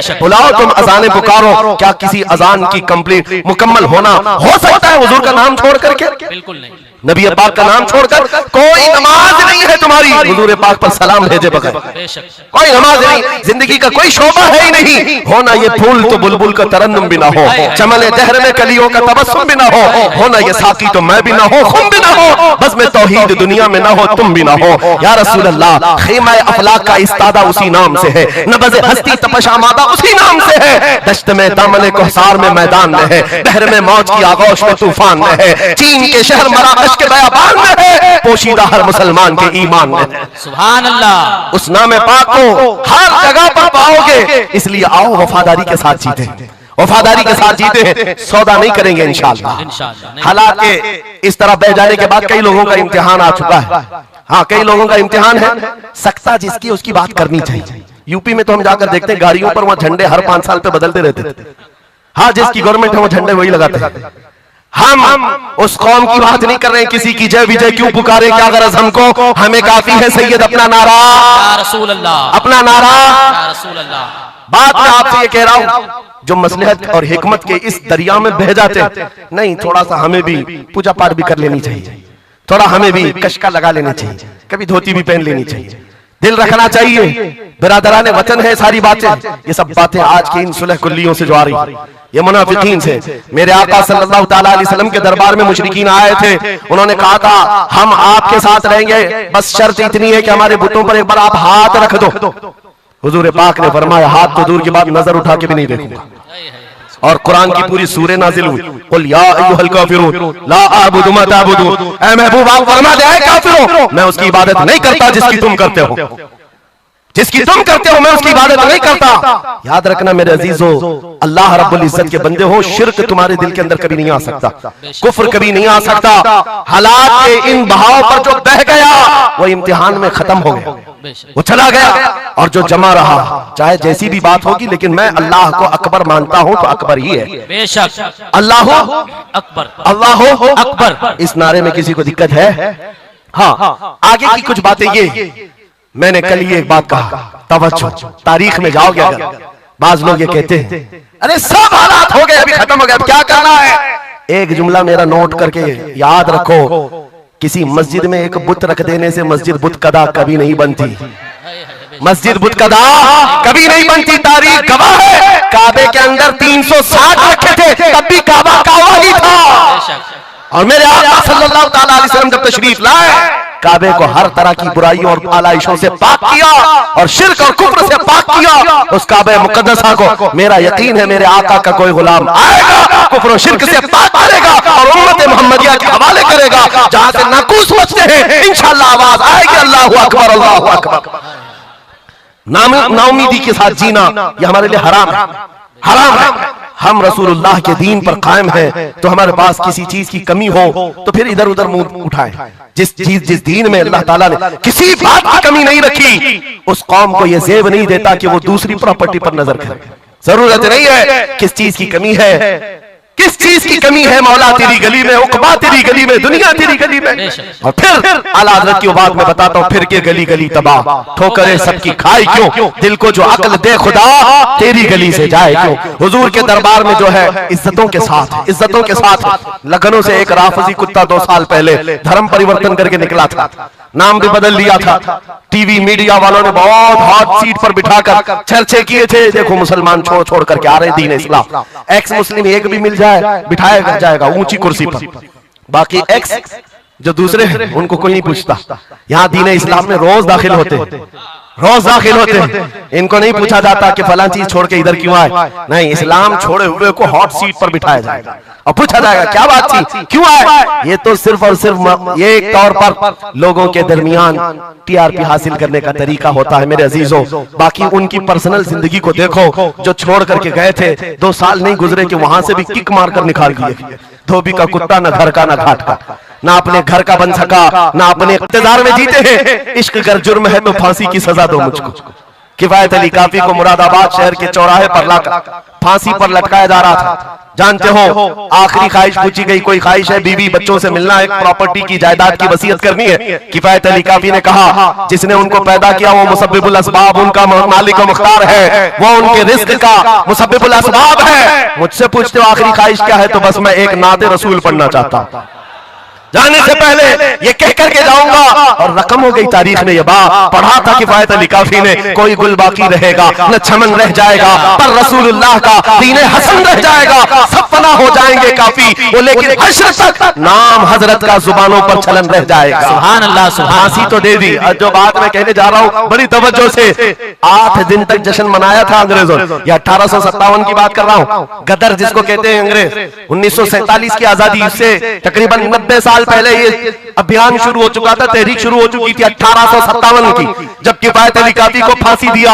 अंग्रेजों ने 8 दिन तक जश्न मनाया था। किस बात का जश्न था कि एक ऐसा आदमी हमने मार गिराया है जो बार बार मोहम्मद अरबी की बात करता था, रूह फूंकता था जवानों में, मुसलमानों को बेदार करता था। अब कौन उठाएगा, अब कौन बेदार करेगा? उन जालिमों को पता नहीं एक मुरादाबाद शहर में तुम किफायत अली काफी को फांसी दे रहे हो, उसी के पड़ोस शहर में मौला बरेली में इमाम अहमद रजा को पैदा फरमा। सुभान अल्लाह, सुभान अल्लाह। मुरादाबाद और बरेली में सिर्फ 100 किलोमीटर का फासला है। एक आशिक को तुमने फांसी दे दी। यही जमाना है जब आला हजरत बरेली में पैदा हो रहे हैं। अंग्रेजों के ख्वाब ख्याल में भी नहीं है एक आशिक के खत्म होने के बाद दूसरा जो उठेगा वो क्या हंगामा करेगा। और बरेली के ताजदार ने हंगामा ऐसा किया है, चप्पे चप्पे से आज आवाज आती है, डालती कल्ब में हज़रत मुस्तफा सैयदी आला हजरत पे लाखों सलाम। सुभान अल्लाह, सुभान अल्लाह। बहुत मेरे अजीजों, ये कभी खत्म ना होने वाला सिलसिला, हुजूर पाक सल्लल्लाहु ताला अलैहि वसल्लम की मोहब्बत का सिलसिला कभी नहीं खत्म होगा। मैं बहुत देर पहले ही कह चुका था, ये मेरे आखिरी जुमले हैं, लेकिन मुझे कहा गया है कि हजरत तशरीफ ला रहे हैं, इसलिए जब तक स्टेपनी बना हुआ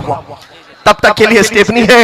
हजरत तशरीफ लाए, अब हमारी भी ताकत जवाब दे रही है। आपकी ताकत जवाब नहीं दी है तो एक बार हुजूर को पुकारो, लब्बैक या रसूल अल्लाह, लब्बैक लब्बैक या रसूल अल्लाह, लब्बैक या रसूल अल्लाह, लब्बैक या रसूल अल्लाह।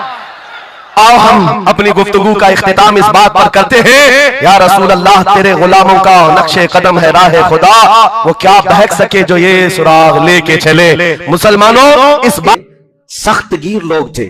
यज़दगर्द उनका जो बादशाह था ईरान, किसरा, भाई सुपर पावर कहते हैं उस जमाने की, हजारों ने लाखों की फौज रखते थे। इतना आसान नहीं था, मुहिम तो छिड़ी थी हजरत अबू बकर सिद्दीक के जमाने में। और हजरत खालिद बिन वलीद मुल्क शाम गए, वहीं थे। शाम रोमियों के कब्जे में था, जो रोमन एम्पायर है। अब हजरत उमर फारूक रज़ियल्लाहु ताला अन्हु को यह खबर थी अच्छी तरह से कि सिद्दीक अकबर के जमाने में ईरान के इन इलाकों में मुहिम चल रही है, मुसलमान गए हुए हैं, कुछ इलाके फतह हुए। तो आपने उसी मुहिम को और ताजा करने के लिए अपनी खिलाफत का सबसे पहला खुतबा दिया। खिलाफत में आने के बाद खुतबा दिया और मुसलमानों को उभारने लगे। तकरीबन 20 दिनों तक कोई आए नहीं।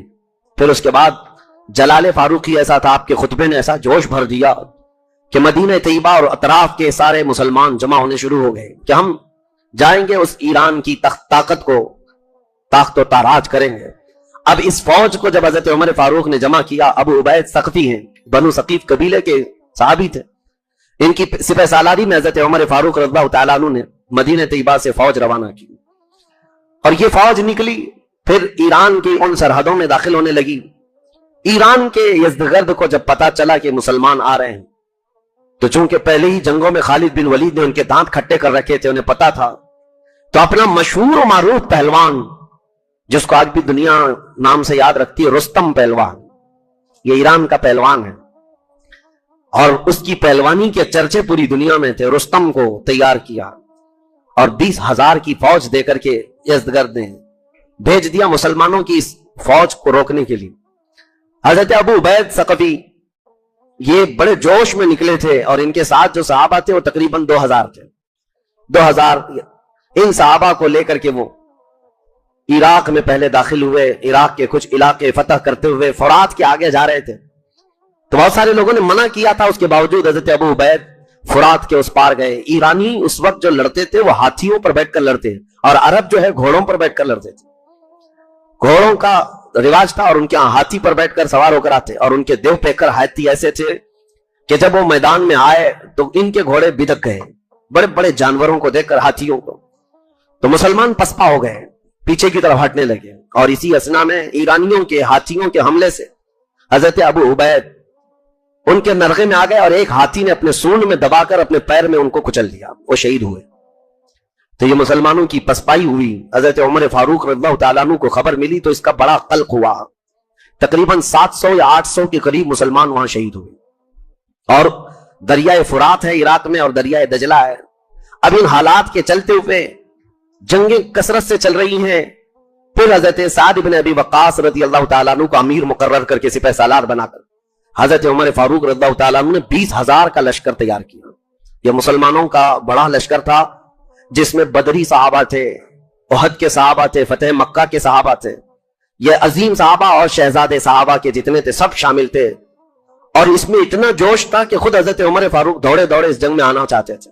आपको लोगों ने रोक दिया कि मदीना को खाली नहीं किया जा सकता, आप यहां रहे। हजरत साद इब्न अबी वक्कास को ऐसी तंबीह करके भेजा था हजरत उमर ने कि हर मंजिल का मुझे नक्शा कंटिन्यू भेजते रहे, यानी बिल्कुल कांटेक्ट में रहे, और हर जगह क्या क्या हालात है कासिद को फौरी तौर पर भेजते रहे। उस वक्त निजाम कासिद का था।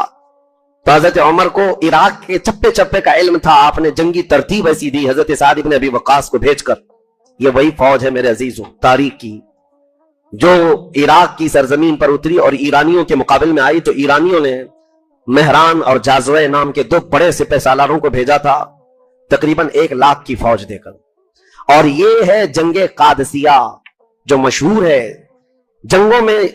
जंगे कादसिया का नाम अगर आप सर्च करें तो आपको पता चल जाएगा, एक बहुत ही अजीम जंग लड़ी गई। आसान नहीं थी। 20,000 साहबा और उसके बाद उनकी 1 लाख की नहीं बल्कि 2 लाख की फौज हो गई और उनमें हाथी, बड़े बड़े किस्म के पहलवान सब जमा हुए। कादसिया का ये मैदान हजरत साद इब्न अबी वक्कास की सिपह सालारी में लड़ा जाना था। पहला ही दिन ऐसा था कि कसरत से मुसलमान शहीद हुए, लेकिन पीछे नहीं हटे जंग कादसिया में। और ये जंग ऐसी थी जहां सहाबा अपना जिगर निकाल कर रख चुके थे। कई ऐसे सहाबा हैं जिनकी कुर्बानियों को जिक्र करने के लिए तवील वक्त दरकार है, तवील वक्त। जंग कादसिया में एक सहाबी हजरत खंसा, ये पहले जमाने जाहिलियत की शायरा थी, शेर व शायरी करती थी और इनकी शेर व शायरी ऐसी मशहूर थी, जब कोई मरता था अरब में तो उस पर मरसिया बोला जाता था। मरसिया मातम करने के लिए, रुलाने के लिए शेर बोलते थे।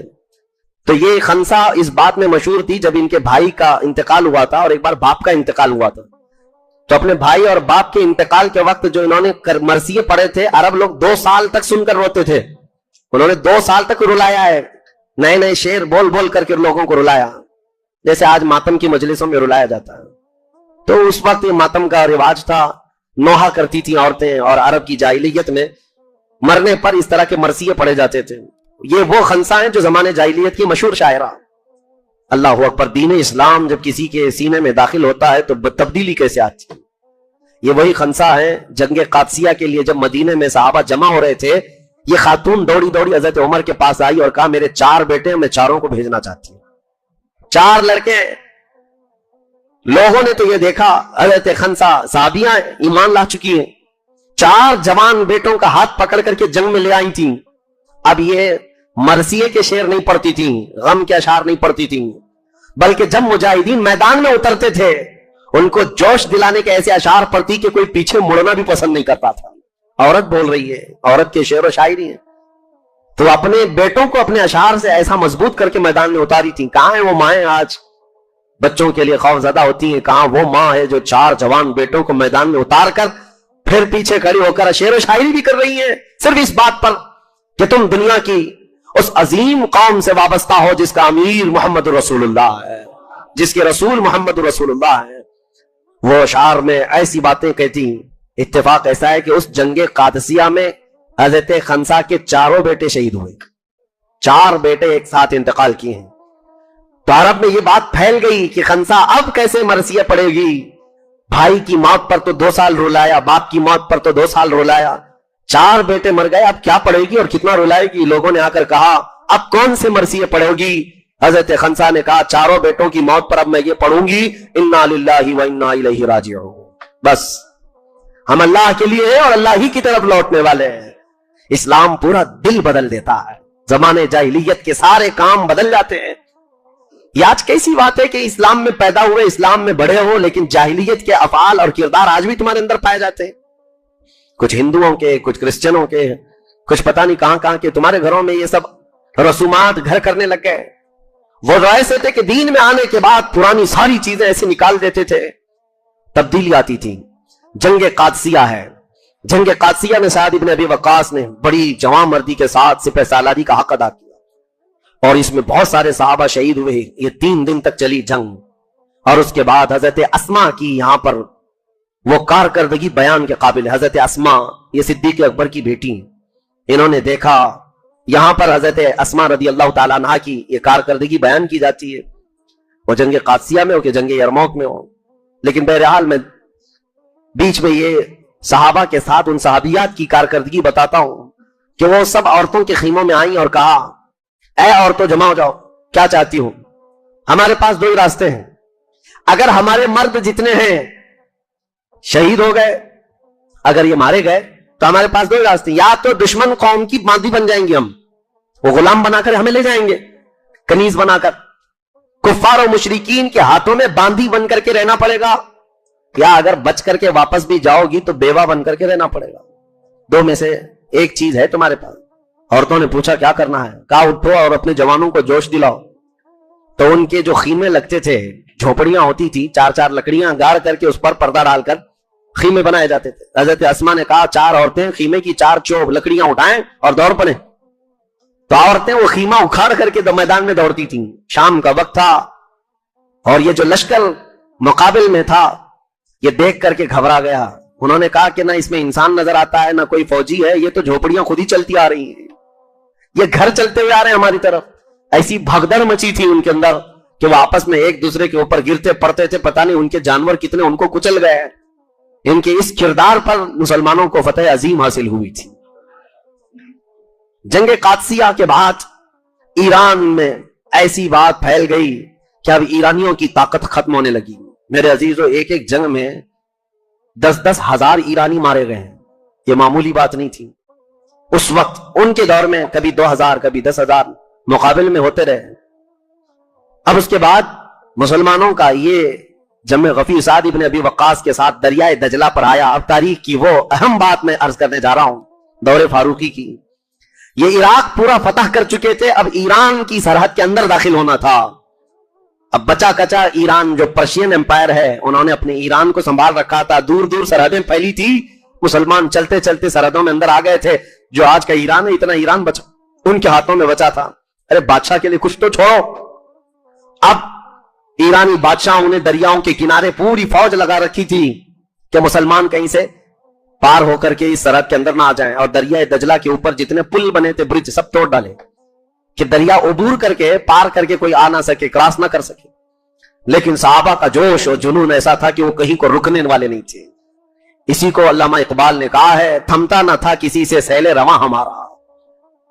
जब वहां पहुंचे तो साद इब्न अबी वक्कास के साथ जो सहाबा थे, उनसे उन्होंने पूछा कि अब क्या करना है, आगे बढ़ना है? सहाबा ने कहा आगे तो बढ़ना है, रास्ता कहां है? साद इब्न अबी वक्कास ने कहा चलो इसी दरिया में घोड़े डाल देते हैं। दरिया वो छोटे पानी का नहीं है, अंदर जाने के लिए भी 10 मिनट की गहराई। अंदर अगर डूबना भी चाहे 10 मिनट तक जाता रहे। दुनिया की गहरी नदियों में से है दरियाए दजला, और चौड़ाई भी काफी है। और उसमें घोड़े डालने की बात कर रहे हैं। किसी एक सहाबी ने भी ये नहीं कहा कैसे डाले, नहीं, अमीर की इताअत मेरे आका से उन्होंने ऐसी सीखी थी, आंख बंद करके सबों ने घोड़े डाल दी। साद इब्न अबी वक्कास ने पहला घोड़ा उस नदी के ऊपर डाला था, और घोड़ा नदी पर दौड़ता हुआ ऐसा गया था, ऐसा कि घोड़ा पानी उछालता रहा, लेकिन घोड़े के पांव अंदर नदी के अंदर नहीं धंसते थे। जब साहबा ने देखा सिपह सालार का घोड़ा पानी को अबूर करता हुआ जा रहा है, सबों ने घोड़े डाल दिए। और दरिया पर चलते हुए ये पहली जमात है, दरिया पर दौड़ता हुआ ये पहला लश्कर है। और ईरानी फौज जो वहां खड़ी थी, उन्होंने जो जुमले कहे थे, तारीख तबरी में आज भी मौजूद है, फारसी में उन्होंने कहा था देवा आमदन, देवा आमदन, देव लोग आ गए हैं, जिन्नात आ गए हैं हमारी सरहद में। भला आज तक कोई इंसान पानी पर चलता हुआ नजर आया? लेकिन उन जालिमों को यह पता नहीं था ये मोहम्मद अरबी के गुलाम है। मौला अगर चाहे तो दरिया भी इनके लिए रास्ते बना दे। इसी को इकबाल ने कहा था, दश्त तो दश्त है, दरिया भी न छोड़े हमने, बहरे जुल्मात में दौड़ा दिए घोड़े हमने। ईरान की सरहदों में दाखिल हो गए। अब जो ईरानी फौज मुंतशिर हो गई, खौफ के मारे तितर बितर हो गई। यजदगर्द के पास जाकर की खबर पहुंचाई गई कि मुसलमान ईरान में दाखिल हो गए। इसी गम में कितने वजीरों का इंतकाल हो गया। लड़ने से पहले हार्ट अटैक आता होगा उस जमाने में, लेकिन अब के डॉक्टर सर्जरी या नई मेडिकल तहकीकात से बता देते हैं, लेकिन उस वक्त भी होता था। बहुत सारे मर गए मुसलमानों की आमद को सुनकर कि ये ईरान की सरहदों में दाखिल हो चुके। अजीजान गिरामी वक़ार, फिर उसके बाद साद इब्न अबी वक्कास रज़ियल्लाहु ताला अन्हु ईरान में दाखिल तो हो गए। अब मामला यह है कि उस किसरा बादशाह की ताकतवर फौज को ज़ेर करना है। इस ताकतवर फौज को धूल चटाने के लिए सिर्फ मुसलमानों की ये तादाद काफी नहीं थी। फिर हजरत उमर फारूक को लिखकर भेजा गया और कमक भेजी जाए और फौज भेजी जाए। बहुत सारे सहाबा शहीद हुए हैं जंग कादसिया को सर करने के बाद। जानते हैं, एक और अदा मैं सैयदना उमर इब्न खत्ताब की बताता हूं। वो इस कदर तमन्ना में रहते थे कि क्या खबर है, कादसिया में क्या हो रहा है, इराक कैसे पता हो रहा है, ईरान में क्या चल रहा है। रोज एक कासिद आता था खबर लेकर के। और जब जंगे कादसिया फतह हो चुकी मुसलमानों के लिए, जो कासिद को हजरत साद इब्न अबी वक्कास ने खत देकर भेजा था, जल्दी से जाओ उमर इब्न खत्ताब अमीरुल मोमिनीन को यह पैगाम पहुंचाओ, हमने जंगे कादसिया फतह कर ली है। वो सरपट घोड़ा दौड़ाते हुए मदीने की तरफ आ रहा था। और हजरत उमर का हाल यह था कि हजरत उमर खबर सुनने के लिए मदीने में नहीं, मदीने से बाहर जाकर खड़े रहते थे। अभी कासिद आएगा खबर लेकर आएगा, अभी कासिद आएगा खबर लेकर आएगा। लेकिन इस बार का मामला ऐसा है, मैं पढ़ करके हंसता रह गया, दिल के अंदर अजीब सी कैफियत थी। हजरत उमर खड़े हैं और कासिद खबर लेकर के आया। वहीं से आप उसको पूछने लग गए क्या खबर है कादसिया की। वो कासिद पहचानता नहीं था, वो घोड़ा दौड़ाता जा रहा है और खबर देता जा रहा है, ऐसा हुआ है वैसा हुआ है। और हजरत उमर घोड़े की दुम पकड़ करके दौड़ते हुए जा रहे हैं। और खबर सुनते हुए जा रहे हैं और वो उनको दौड़ा रहा है और खबरें सुना रहा है। हजरत उमर दौड़ते दौड़ते थक गए और घोड़े के पीछे आए। मदीने वालों ने देखा, उस घोड़सवार को कहा, अरे मियां अमीरुल मोमिनीन को क्यों दौड़ा रहे हो? वो डर के मारे उतर गया, कहा ये अमीरुल मोमिनीन है, मैं इनके लिए खबर ले आया। हजरत उमर अपनी अमामा को उतारते कहते हैं, कोई बात नहीं, और दौड़ो और खबरें सुनाओ, और दौड़ो और खबरें सुनाओ इस्लाम की फतह की, इस्लाम की फैलने की बशारत है। उसके बाद आपने खुतबा दिया, कहा ऐ लोगों, उमर की कभी ये ख्वाहिश नहीं है कि लोगों को अपना गुलाम बनाए, मैं अल्लाह का बंदा हूं और उसी तरह जीना चाहता हूं जैसे अल्लाह का बंदा हो। मुझे इस बात की खुशी नहीं होगी कि कोई मेरी तारीफ करे या मेरे घर पर मेरे दरवाजे पर आने से घबराए। मुझे इस बात की खुशी होगी कि कोई भी शख्स अपनी जरूरत के लिए मुझे याद करे और मैं उसके काम आ जाऊं। ये खुतबे में आपने फरमाया था। उसके बाद फिर अब दौर आता है सैयदना खालिद बिन वलीद का। हजरत खालिद बिन वलीद रजी अल्लाह तआला अन्हु को हजरत उमर फारूक के चहेते साहबी यानी चहेते दोस्त हजरत अबू उबैदा बिन जर्राह, ये अशरा मुबशरा में से हैं और बहुत सारे फतूहात में आपका किरदार रहा है। हजरत अबू उबैदा बिन जर्राह को मुल्क शाम की फतह के लिए भेजा गया था। हजरत खालिद बिन वलीद वहीं थे। हजरत खालिद बिन वलीद अपनी फौज को लेकर हजरत अबू उबैदा बिन जर्राह के साथ मिल गए और हुआ ये, हिम्स में, यानी उस वक्त का जो एक मशहूर इलाका था, आज भी वह हिम्स ही कहलाता है, मुल्क शाम में ईसाइयों का मरकज था। और वहां के बतरी को, यानी बड़ा जो पादरी था उसके घर, या वहां का जो बादशाह था, बादशाह का जो नायब हुआ करता था, उसके घर बैठा हुआ था। वो लोग शराब पी पी करके मस्तियां कर रहे थे, खुशियां मना रहे थे। ईसाइयों में शराब पीने को ही सबसे बड़ी खुशी समझी जाती है और उस वक्त सब बदमस्त थे। रात का वक्त था। हजरत खालिद बिन वलीद रजी अल्लाह तआला अन्हु हिम्स के उस किले में दाखिल हो गए और ये शराब के नशे में चूर थे, उनको पता ही नहीं कौन शहर में दाखिल हुआ। और हजरत खालिद बिन वलीद जैसे ही आए, सारा नशा उतर गया, जितनी शराब पी थी, जितना भंग पिया था, सब निकल गया और सब दौड़े दौड़े बिगते हुए इधर उधर भागते रहे। और हजरत खालिद बिन वलीद से नहीं कहा, हजरत अबू उबैदा बिन जर्राह के पास गए और कहा कि हम सुलह करना चाहते हैं। हजरत अबू उबैदा बिन जर्राह ने उनसे सुलह कर ली। एक तरफ हजरत खालिद बिन वलीद जंग करने आए थे, दूसरी तरफ अबू उबैदा बिन जर्राह सुलह कर रहे थे।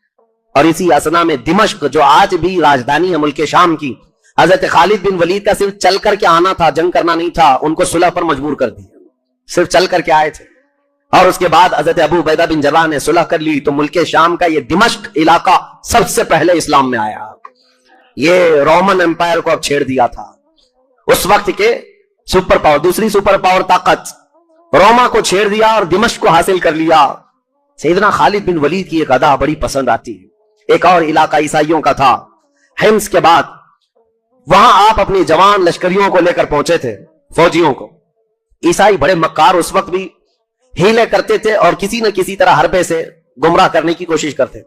उन्होंने देखा दिमश्क हमारे हाथ से गया है, हिम्स चला गया है, और जिस इलाके में हजरत खालिद बिन वलीद आए वहां ईसाइयों का एक मजबूत किला था और शहर के अतराफ किला बनाया जाता था। किला कैसे होता था? पूरी दीवारें बना दी जाती थी शहर के अतराफ, बड़ी बड़ी दीवारें, और उन दीवारों के अंदर पूरा शहर आबाद होता था। कभी आप अजमेर शरीफ जाते हैं तो बड़े बड़े दरवाजे देखते होंगे, जो उस जमाने के सरहदें हुआ करती थी शहर की, और कोई भी दाखिल होता तो उस दरवाजे के अंदर से ही जाना होता। इस तरह किले के अंदर बंद हो जाते थे, जंगें इसी तरह लड़ी जाती थी। तो उन ईसाइयों ने सारे दरवाजे बंद कर लिए और किले के अंदर बैठ गए, क्योंकि उनको पता चल गया खालिद बिन वलीद अपना लश्कर लेकर आ रहे हैं। लड़ना तो था नहीं। यह मुहासरा 40 दिन तक चला, यानी हजरत खालिद बिन वलीद पीछे हटने वाले तो नहीं थे। पूरे फौज को लेकर के उन्होंने भी पड़ाव डाल लिया कि हम भी यहीं रहेंगे, तुम जब तक बाहर नहीं आओगे हम भी बाहर ही बैठे रहेंगे। अब ये चारों तरफ से जो मुसलमान बैठे हुए थे इतने दिनों तक, ईसाइयों का जो पादरी अंदर था उसने मशवरा किया, इनके साथ जंग नहीं लड़ सकेंगे हम, लड़ना मुश्किल है, इनको मैं एक दूसरे तरीके से जेर कर सकता हूं। क्या है? खालिद बिन वलीद की फौज में जवान लश्करी ज्यादा है और हर जवान माल और दौलत और औरत की तरफ जल्दी जाता है। तो उस पादरी ने यह किया कि मैं शहर की सारी बड़ी और खूबसूरत लड़कियों को लाकर मैदान में खड़ा कर दूंगा और खालिद बिन वलीद से सुलह के नाम पर मैं मुआहिदा कर लूंगा। एक शर्त रखूंगा कि इस बाजार से गुजरते हुए किले तक आ जाओ, सही सलामत आ गए तो चाबियां तुम्हारे हवाले कर देंगे। लेकिन खालिद बिन वलीद को इन्होंने बताया नहीं। जाकर के खालिद बिन वलीद से ईसाई पादरी ने कहा, हम लड़ना नहीं चाहते, आप आए हैं ठीक है, हम सुलह करेंगे, लेकिन हमारी ये शर्त है 3 दिन के बाद आप अपनी इस फौज को लेकर इस बाजार से गुजरते हुए किले तक आ जाएं शाहाना शौकत के साथ। तो हजरत खालिद बिन वलीद ने कहा ठीक है, मंजूर है। 3 दिन के बाद जब अपनी फौज को लेकर के वो निकले तो इनकी ये घटिया और जलील हरकत देखकर रुक गए। इन ईसाइयों ने क्या किया था, पूरे बाजार में नंगी लड़कियां खड़ी की, आधे लिबास में, बरहाना लिबास में, और दौलत से मुजर के जंबार बिछा दिए हैं सड़कों पर। जाहिर सी बात है, ये नौजवान लश्करियों को लूटने के लिए, आज भी फौज में बहुत बुराइयां रहती हैं, महीनों से फौज दूर रहती है घरों से, तो उनके अंदर नफसानी ख्वाहिशात आ जाती हैं, ये सोच करके कभी भी फौज को तोड़ने के लिए इस तरह की हरकतें हमेशा की जाती रही, ईसाइयों की तरफ से होती रही। इनको नफसानी ख्वाहिशात में मखलूब किया जा सकता है। अब जैसे ही हज़रत खालिद बिन वलीद की नजर पड़ी, अल्लाह अकबर, कमाल इस्तिकामत है। इस्तिकामत अल्लाह ने कैसे दी, आप खड़े हो गए और ऐसी तकरीर की थी, वो आज भी महफूज है। अपने नौजवान सिपाहियों से कहा, आज तुम्हारे इम्तिहान का वक्त है, अगर तुम्हारा कदम डगमगा गया तो कयामत तक आने वाली नस्लें तुमको